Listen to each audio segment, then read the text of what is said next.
sa ating mga kababayan na patuloy rin po na nakikinig sa ating programa na ito. Masya Allah, Alhamdulillah. At siyempre, hindi natin nakakalimutan batiin ang ating mga kapatiran na nakikinig sa hapong ito.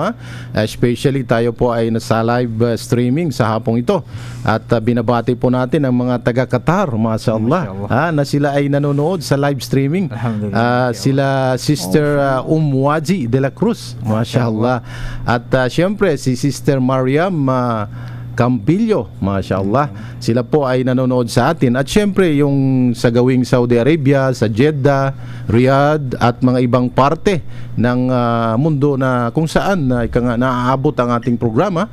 Maging dyan po sa Baguio City, sa Discover Islam of Baguio City, sa ating mga kapatid dyan, especially kay Sheikh Nadir Oquendo, Masya Allah. Kay Sheikh Bidijim, at kay Ustadz Nasib Omar, Masya Allah. Assalamualaikum warahmatullahi wabarakatuh sa inyong lahat dyan. At syempre sa buong puwersa na po ng Al-Ma'arif School of Baguio City, Masya Allah.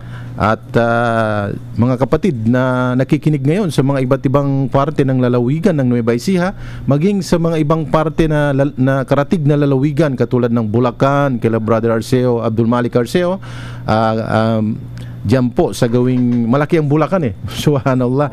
At ganoon din po dito sa Nueva Ecija, sa probinsya ng Nueva Ecija, sa gawing Pampanga, yung Darussalam diyan.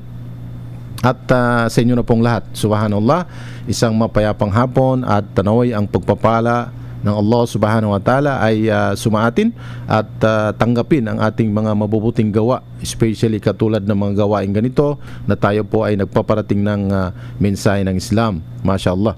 So Alhamdulillah, para po sa ating pagpapatuloy ng ating programa sa hapong ito ay nais natin muli sariwain ang mga bagay-bagay upang sa ganon yung mga hindi nakapakinig, yung mga hindi nakapanood, malalaman nila, di ba, mga kapatid? Subhanallah.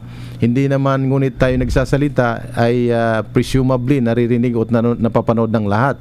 So para kumbaga ito ay parang rewind tungkol sa pagsasalaysay natin sa ating mga informasyon. At siyempre, matamis yung balikan natin yung kasaysayan ng dumaan, especially sa ating pinagmulan itong ating bansa.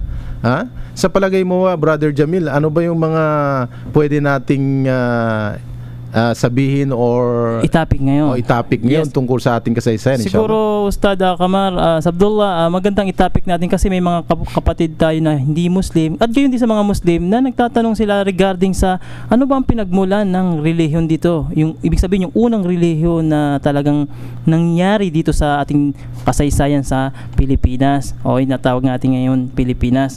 So bakit ba ang kapanahunan ngayon nababalikan nilang tanaw kung ano talaga ang relihiyon, kasi kung nag-view sila ngayon sa panahon ngayon ang daming relihiyon, Ustad. So ang sabi natin isa lang ang Diyos, of course isa lang naman ang Diyos at isa lang naman kanyang batas, pero pwede ba maging batas ang napakarami narinig nating relihiyon, pero at lahat dito ay nag-the same na nagkiklaim na sila ay tama at maliligtas. So siguro mas balikan natin yung talagang original, mapagkwentuhan natin ang ano ba ang unang relihiyon na dumating dito, yung batas. Opo. Masya Allah, maraming salamat kapatid Jamil. Masya Allah, napakaganda ng iyong suhestyon at napakaganda ng tinatahak ng ating talakayan ngayon tungkol doon sa naunang estado ng ating bansa, kung ano ba yung uri ng kanilang pananampalataya. In short, so katulad po ng sinabi natin noon, ang ating bansa bago pa man dumating ang mga dayuhang mananakop, marami po sila. Unang-una nga ang mga Kastila, bago pa man dumating ay ang ating bansa meron ng kinikilalang official at institutionalized na relihiyon bilang relihiyon ng buong kapuluan. At ito po yung Islam.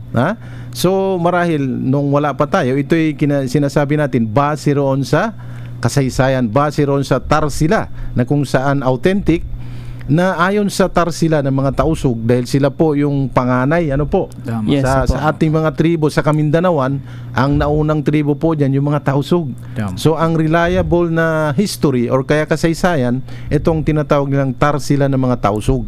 Ano po yung Tarsila, Tarsila, para ito maging yung- malinaw sa ating Ito tagapanood? yung history. Yung history. Yung pagtatalakay, paglilinaw. Ha? Opo. Di ba may mga historian na mga naririnig natin dyan ngayon, na Yes. binabase rin nila yung kanilang history doon sa mga second information. Yes. Pero pag magbase tayo ng history, dapat po doon sa first, yung pinaka-authentic. Of course naman, para hindi tayo nawawala, naliligaw. Yan, mashallah.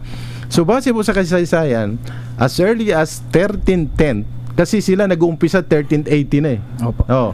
Itong nakuha natin ay as early as 13th century ay meron na pong dumating dito na mga ninuno na mga ito ay